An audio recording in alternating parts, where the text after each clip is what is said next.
All right, let's talk about something we've all seen, something that can be super confusing.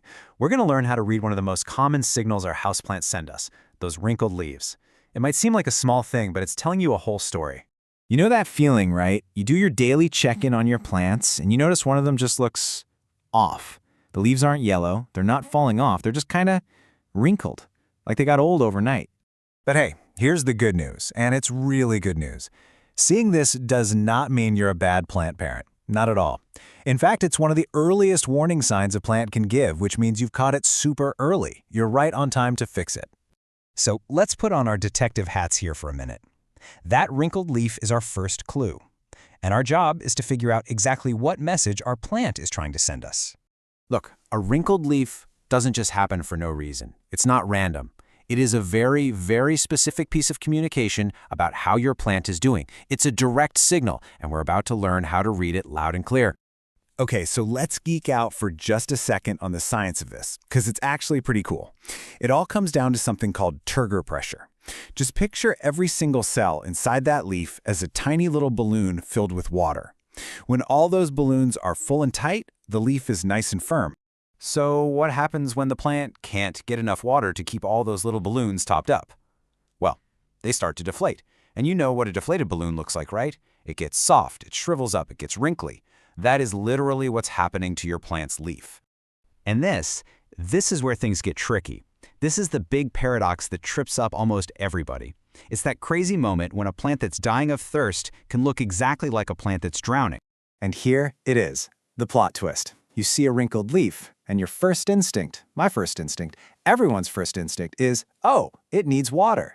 But, and this is a big but, overwatering can cause the exact same thing. And that is why just blindly adding more water can sometimes make everything so much worse. So, how on earth is that possible? Well, think about it. When you overwater, the roots basically drown. They can't get any oxygen, so they start to rot. And rotten, mushy roots, they just can't do their job anymore. They can't pull up any water to send to the leaves. So you've got this wild situation where the plant is sitting in a puddle, but it's actually dehydrating. Okay, so how in the world do you tell the difference? It's all about checking the evidence. So for an underwatered plant, the soil is going to be bone dry. It might even be pulling away from the edges of the pot. And the best part? It'll usually perk right back up pretty fast after a good drink. Now, the flip side, overwatering. The soil is going to feel soggy, heavy, and it might even smell a little funky. And no matter how much you water it, it just doesn't get better because those roots just aren't working. But let's say you've done all that. You've checked the soil, you took a peek at the roots, and you're thinking, nope, my watering is on point. What then? Well, it just means our investigation needs to go a little bit deeper. Because here's the deal. It is not always about what's in the watering can. Sometimes you have to look beyond the pot itself and really check out the plant's whole living situation. Yep, there are a few other sneaky culprits we need to talk about. These are things that often get overlooked, like low humidity, big temperature swings, maybe a nutrient thing, or hey, sometimes it's just an old leaf doing its thing. Oh man, low humidity is a big one, a really big one, especially if you love those dramatic tropical plants. If the air in your house is really dry, from the heater in the winter or AC in the summer, it's just sucking moisture out of the leaves faster than the roots can possibly replace it. And what do you get? You guessed it, wrinkled, kind of crispy-feeling leaves. And then there's temperature shock. You know that blast of cold air from a window you just opened, or hot air blowing right from a heat vent? That can totally freak a plant out. It messes with its whole internal system and can easily cause leaves to wrinkle up in protest. Okay, so we've gone over all the possible clues. Now let's get practical and put this all together into a simple, clear plan you can actually use to solve the mystery of what's up with your plant.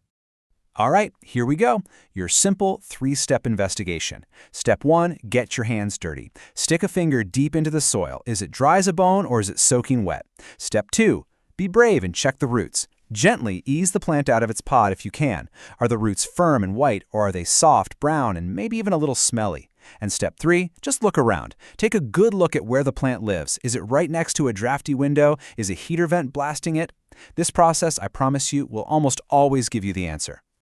And that brings me to what is maybe the most important point of this whole thing. We've got to totally reframe how we think about this. This isn't really about fixing that one wrinkled leaf. You've got to remember this. The wrinkled leaf is not the problem. It's the message. It is the little white flag your plant is waving to try and get your attention and tell you that something in its world isn't right.